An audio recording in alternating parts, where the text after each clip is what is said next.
Matt Nasser. I'm Claudia Baez. I'm Bartholomew Bland, and this is How Does the Art World Work? And today we've got a special episode where we're going to be talking about how does one put together a booth at one of the global art fairs that so many people go to, attend, talk about. And it's an interesting process. I've been in the art world for these 30 years, but it's something that I've never done. So my colleagues, Matt and Claudia, are about to go to London in the next week or two to open in a new fair there. And so we're hoping we could discuss and I can find out a little bit about how the booths work at these art fairs. Yes, we're going to Photo London in May. It is May, but May 14th through the 18th or something. But the 12th we leave. Yeah. We leave Sunday morning, very early at 7 a.m. we leave. We leave at dawn. Are you taking me with you? No. Come. It's the best kept secret. We take the early morning flight to London and we watch a lot of movies along the way and TV shows. And then when we get to London, it's 8 o'clock at night and we go to sleep. We have a last glass of champagne before, and then much the more next morning you wake up and you're ready there. to go. You're there. Taking the red eye. How many times have you done this fair in London before? This will be our second time. Ah, very good. And, step one is applying. So anyone that's looking to exhibit or have a booth, there are websites that list all of them, have links. You can simply do a search for the specific fair you want. And the websites are fairly clear when the applications are due, when the fair is. So if it's something that fits with whatever you're trying to do, you go and you start with the application. When I first started, it was really like printing them or writing in and getting a mailed application and all of that. And now it's all digital. You can just create a login and do everything generally on their websites. And do you remember the first fair that you applied to? Matt, did you do fairs before you started working with Claudia? Yes. The first fair I did was NADA, the New Art Dealers Alliance in Miami in 2012, 12, something like that. A long time. A long time. It was at the Deauville, where the Beatles first performed in the U.S. Great old hotel down on Miami Beach. Beautiful hotel, yes. And it was very exciting. And I was a young gallery director and having a booth at, in Art Basel, Miami, and parties and dinners and, selling art and meeting people, da-da-da-da-da. And now I'm like, when is bedtime? And then what was the first fair that you and Claudia did together? It was called Scope, and we went to Art Basel. So that was also in Miami, right? No, that was in Basel. Oh, that was in Basel. Basel. Okay. So basically a lot of fairs follow, it's sort of like their satellite fairs that follow big art fair events. The Frieze, or Art Basel Miami, those kind of the bigger becomes Miami Art Week, was rebranded as Miami Art Week to be more inclusive, right? Yes, and then the satellite fairs. So the satellite fairs, we were in a satellite fair. It was called Scope. Yeah. And the building was located in a special section of town that I'll reveal in a second. And I was very excited. Matt said to me, Claudia, you want to go to Basel? I'm like, of course I want to go to Basel. So I went with another artist. She was a sculptor, kind of like a sculptor that came out from the wall. It was an interesting combination. She was a very interesting person. I forgot her name. Me too. She'll be remain nameless for now. Yes. For now. But it was an interesting work that she had. And Matt and we went to Basel. And literally we traveled via London, so we would be awake. We set up the booth. We were almost done setting up the booth when I said to Matt, I need a beer. I'll see you later. I'm like, I'm just going to go down to the bar. I'll wait for you there. And I went down. Painting. And it was just brutal, whatever we were doing, stretching, painting. Oh, my God. And I just went down to the first bar and I started chatting with everybody. And it was a time when there was soccer on the TV. It was a very the Mundial. It's called the Mundial. What do you call it in America? Cup. The important Yeah. soccer, right? It's like once every 4 years, like the big deal. So the bar is packed with people, and I'm buying beer to everybody, just making friends, thinking I'm with the art world, enjoying myself, talking to new friends. And it's all pretty much like a little bit in Italian, and it's all a little strange. But I'm having the best time watching the game. I'm so relaxed. I'm so happy. You know, the booth is done. And all of a sudden I see Matt over there going like You're that. making a guillotine gesture for those of our audience that are not watching us on video. Yes, I was trying to get Very ominous. Claudia out of there ASAP. Long story short, we were in the red light district. The whole fair was located in the red light district. And I was chatting with pimps. Oh, very interesting. Did they think you were going to muscle in on their territory? No, they were talking to me about how they painted the rooms. Like they were. Did you sell them some art? That's what we really want to know. No. No. Matt got me out of there. Claudia out of there. Anyway. I hope I'm talking about this openly because my kids don't listen to my podcast. So there you are. It's no all right. problem. So that was Basel in Switzerland was your first go round. And then so you've also done shows in Miami, New York here, of course, where we're broadcasting from. Mexico City. We love Mexico City. You love Mexico City. Well, I'm from Mexico. Of course. Which is your favorite fair that you've done? Yeah, I think the fair in Mexico called Zona Maco. It's sort of it's Art Basel for Latin America, Central America. It's a really good fair. That's and really top quality. That is not in the red light district. It's amazing. That's a serious fair, and there's some big galleries that have booths there. And we really like it too because, you know, the hours are pretty grueling for art fair. If you decide to do this, you're like installing and you're at a booth. There's like a VIP opening. There's a now there's a VIP opening. You know, the velvet ropes are up everywhere. Yeah. So you're like starting at 11 a.m. and you're finishing at 10 p.m. And, you know, you have these little breaks that you can take. So it's really important to have really good food. And that art fair has really good food. So it really keeps you going for the week that you're there. That's a big reason we like it. Big reason. Big reason. Of course. They have amazing taco stands. And it's also in the parking lot. So you get sun. Yes. You're not just stuck indoors all day long. Which fair have you done where that was the biggest disappointment that you think you wouldn't do again, for instance? Dare you say? Dare I say? If we've tend to. You might want to go back. Yes, I know. Even though we're disappointed, we like to keep. I mean, we're never really horribly disappointed because we always have a story.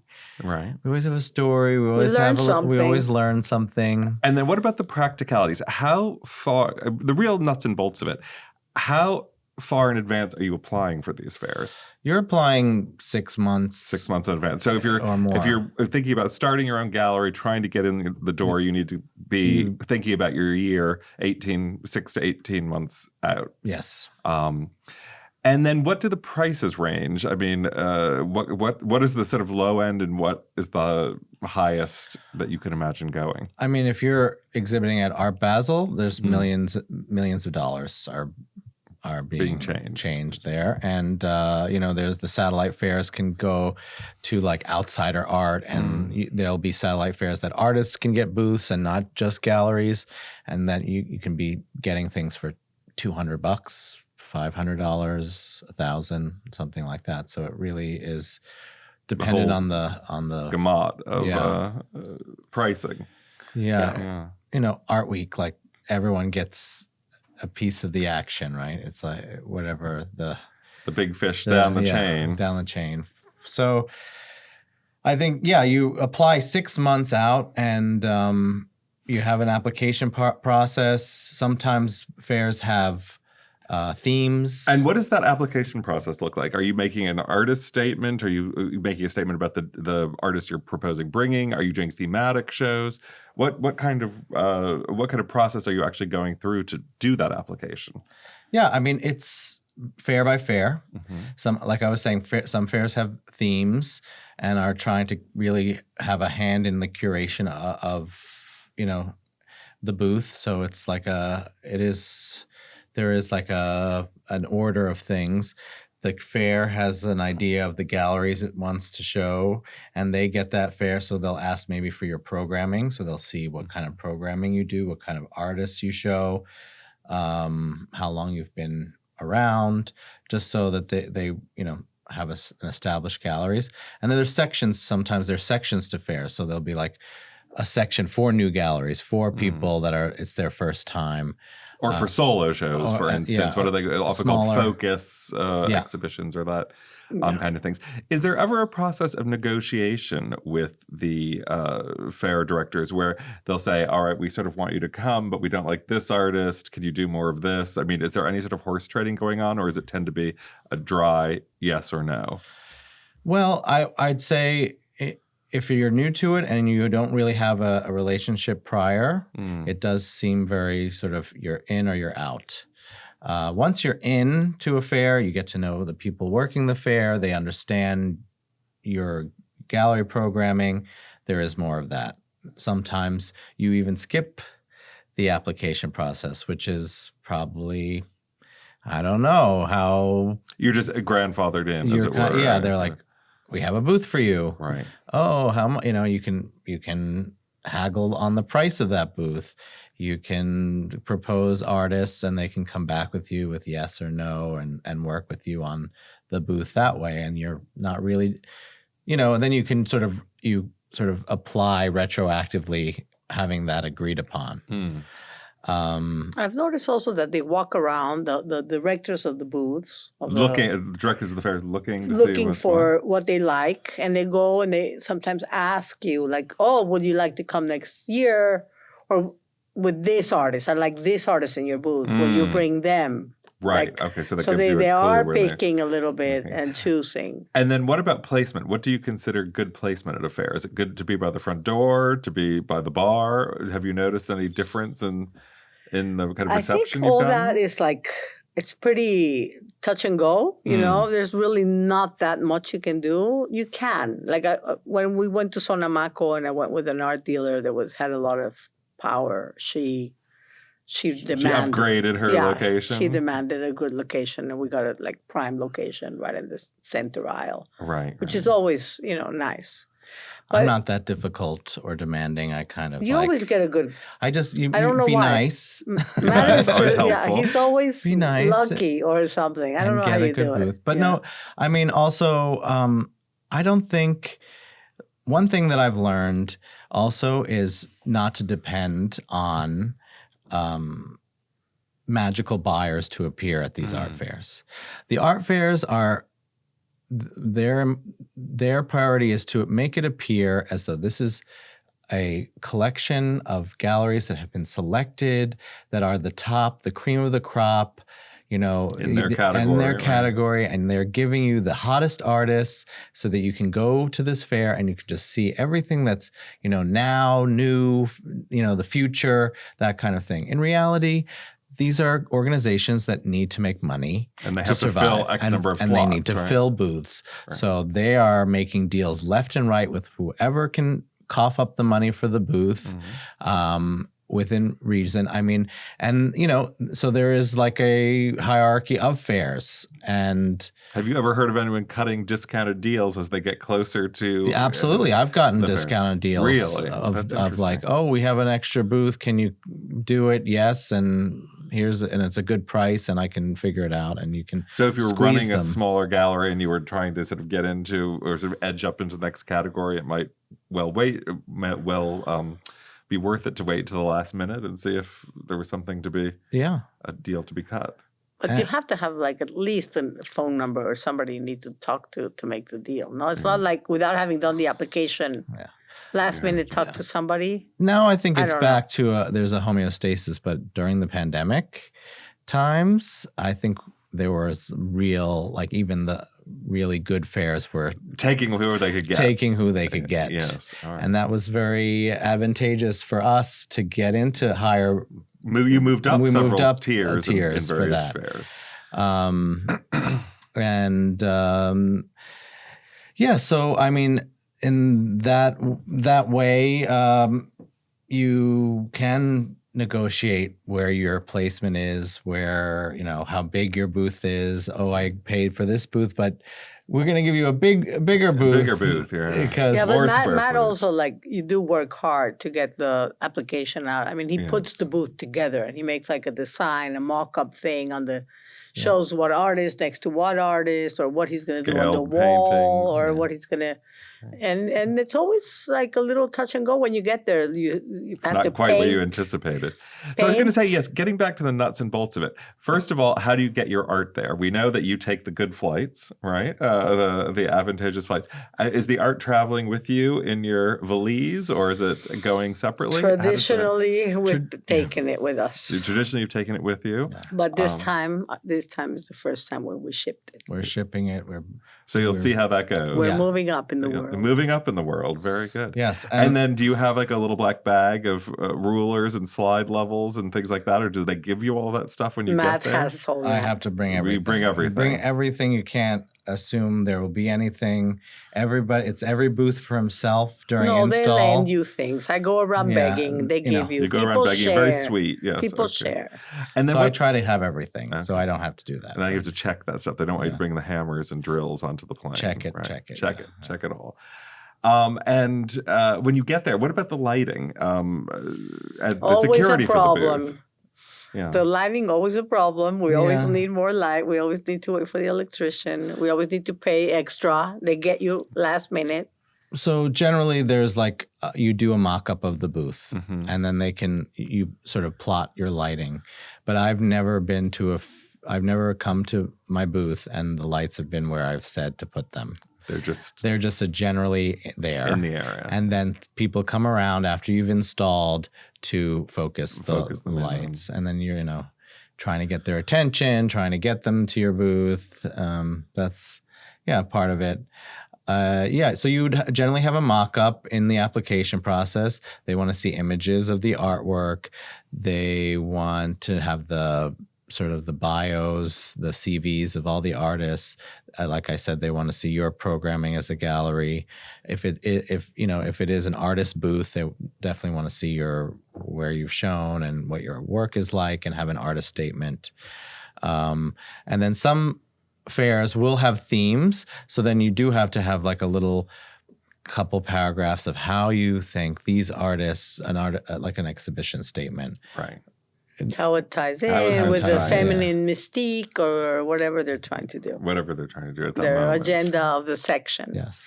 And also we try to save money on the furniture. And so sometimes we've had great experiences buying, a chair and a table and the antique And are market. other people bringing them with them, or do I've they seen everything from like standardized? cardboard, foldable furniture to like the crate that the art came into becomes the desk. Director's chairs opening up. with Yeah. canvas And then also just like the terrible rental, banquet table situations too. It's really nice when the gallerist figures out nice furniture for the booth too. It kind of just like makes... And then do you run out and get fresh flowers? I mean, I sort of noticed that little sort of touches. Are you a big purveyor of mints or candies to the public? We have postcards. We have champagne. We have champagne. Well, yes, I think that's a classy touch. We That's what generally we have like. champagne in the booth, having fun, offering drinks, And you can do that. lubricating. But not so much snacks. And No, that I type of don't thing. like messy booth Bits. like I know. bags and coats and things, and so I like to have some sort of table or something that you can hide all that, so you can focus on the art. But I've noticed that the candy is not a bad idea. I've Yeah. noticed that, especially when I'm hungry and I go over and I grab a chocolate from somebody else, and you get to talking. That's right. Yeah. Well, so that's leading me to my next question. You had mentioned the long days that are in these fairs. I trudge around fairs, and I could do a couple hours, and I start to get that mall feeling of just like I'm going to pass out from too much visual stimulation. How do you staff the booth? How many hours can you do in a stint? What kind of shoes do you wear? Oh my goodness! I always wear comfortable shoes. Always comfortable Always shoes. the same brand. Okay. But the thing is, when you're in these art fairs like that, you go around in circles, and every time you see something new. Mm. And at the same time, you always see something old. It's like, have I been here? Have I seen that? It's like very strange. And Well, people, It's do you impossible get to the really sense see of it being all. on the road with this material that you see a lot of the same? You're obviously seeing a lot of the same dealers. You're in the same sort of market group, so you're seeing people repeat from fair to fair. And are they bringing similar artists? I mean, do you think people take the same artists? If they have success in Miami, are they going to show up with them in London? Absolutely. I Yes. see dealers, galleries showing the same work year after year.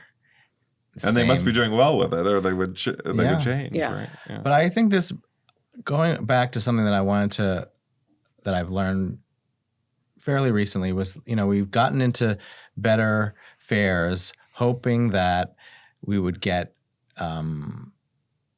better customers or buyers, collectors. Richer, we mean, not necessarily better, but richer. Yes. Yes, richer, not richer better. customers. That's a good distinction, Bart. And that's not such the case. I think if you're planning on doing this, it is something that is more for showing that you are a gallery and getting the word out about your gallery, about your artists. I've had drive-by sales, people that just like the work and buy it, and that's wonderful. But I really stress, like, you have to use that opportunity to email the people that you know, the collectors that you know, the buyers that you have, invest in some sort of PR to get the word out that you're going to be a part of this fair, that you have that 6 month, generally when you get accepted, you still have a couple months before the fair starts. So you're going to be a part of it and hit the ground running, because that's really what I think helps traffic move to your booth. Not placement, not you're at the best fair. It's if you can kind of get the word out a little bit that you're there. You're there. Yeah. What about the genteel art of closing the deal? Because to me, I'm going around these fairs, and a lot of the dealers who know me know that I'm not in the market to buy anything. I'm often looking at things to bring to the university for shows or for shows I'm working on. So, you get kind of a cheerful hello and then kind of a perfunctory, all right, this is not your moment. You can come see me later when I'm not trying to make a sale. How do you manage that? Because I see so many booths are staffed by people who are either bored out of their mind, exhausted, visibly exhausted, or they come at you like a used car salesman and then sort of scare the person away. What is the artfulness? Because I imagine, Claudia, you're a genius at this, of bringing people in with a glass of champagne. Claudia. I'm no good at this. It's Claudia, terrible. I think, implements the used car salesman approach, which I've tried to stop her from doing, but she refuses. I don't know. I don't know how to sell. You don't know how to sell? No. That's a problem, right? Not really. No? I don't have to do the sales. You don't have to do the No, She sales. just I have needs to to know how to work. paint. That's true. Yeah, That's I don't it. need to worry about that. Yeah. I'm a soft sales person. I'm approachable. I'm attentive. I hopefully don't look tired. But I don't push people. I'm happy to talk about the work, but I've never really made a sale. Like, I've never... You never talked someone into it. I've never talked someone into an artwork. Right. I mean, it's going to be something they live with. It's going to be something that they love, and they've got to love it. They've got to be intrigued by it. They have to come up to me. It's really, I think that's the only way I've done it. I mean, if there's people that are, there are droves of investment bros coming in. They don't know the next thing about it, but they know that this is part of their portfolio, and they are listening for buzzwords about things that they appreciation. All that stuff. I guess that is something that you can convince them to buy something. But yeah, I. How important do you think it is to have sort of an I'm putting it in air quotes here, Instagrammable moment in your booth? Because I see a lot of, I've worked with artists who their dealers have said specifically, we need something that will be Instagrammed, that will become kind of something that everyone will take pictures of and tag. in the booth, something that might be outside of their normal process, their normal work process, that's going to be either more immersive, bigger, more colorful, something that people can climb into and, get that shot. Do you ever consider doing something like that, or would that? I think we should. Yeah. One fair, I had a lot of my paintings were very Instagrammable. They were Instagrammed everywhere, but they didn't really tag because we didn't have like a thingy. What are you talking about? I'm talking about the Man Ray, super crazy ones that we had outside the booths.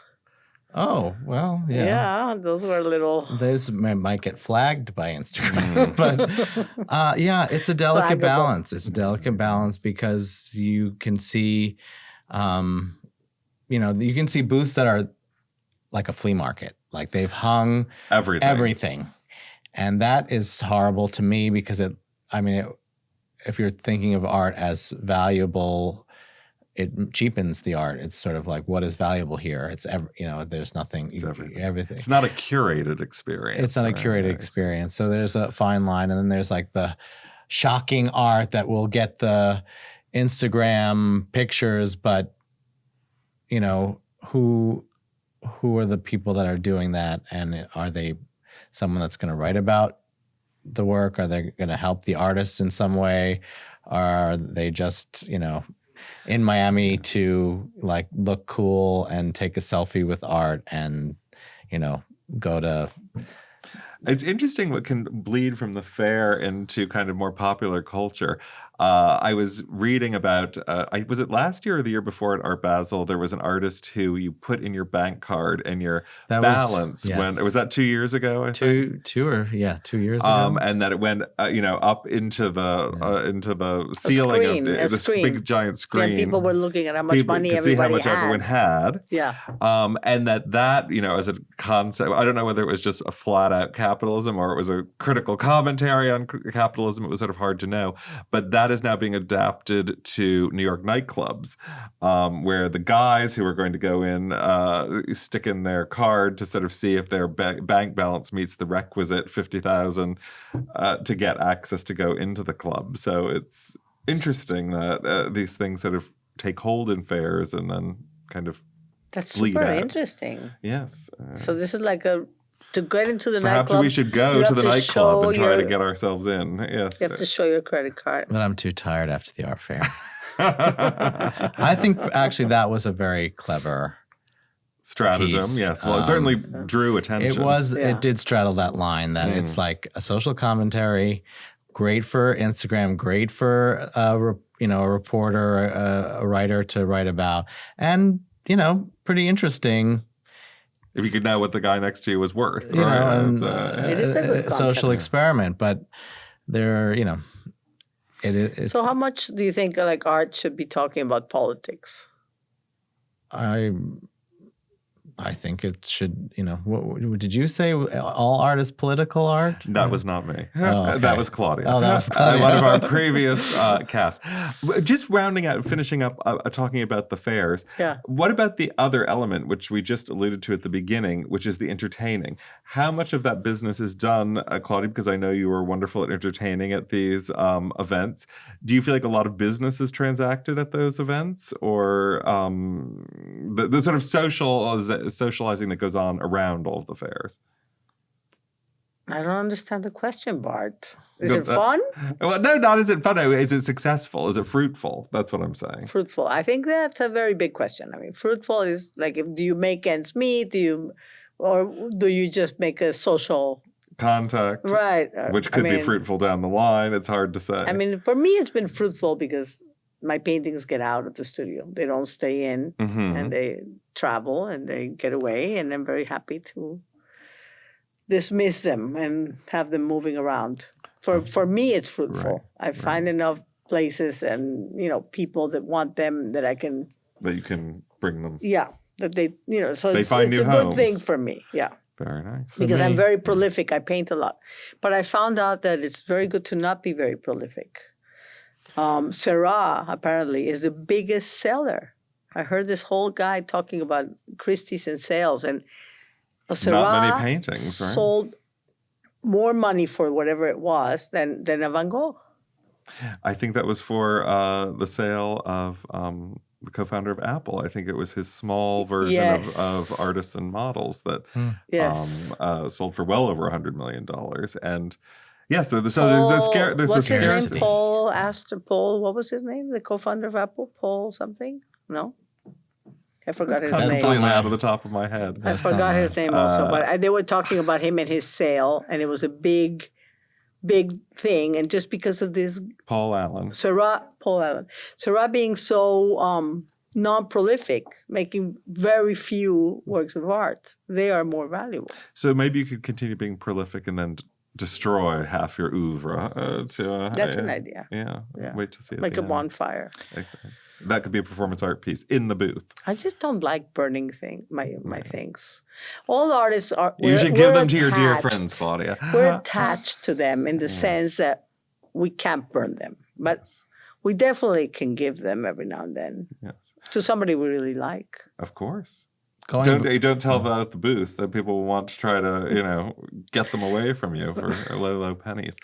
So are there things to wrap up that we would think about fairs that if you were going to be an emerging dealer at a fair, a young gallerist at a fair, what were some things you should and should not do? I wanted to go back to being fruitful. For me, I know as an artist, it's great to exhibit. For me, it's like just breaking even. Because a lot of this is really getting the word out that your gallery exists, that you're a real gallery, that and also it's fruitful as far as like the parties or whatever. I find it fruitful. It's like in the trenches of you're with other galleries, installing and being there and talking to these people, and you make relationships with other people in the art world.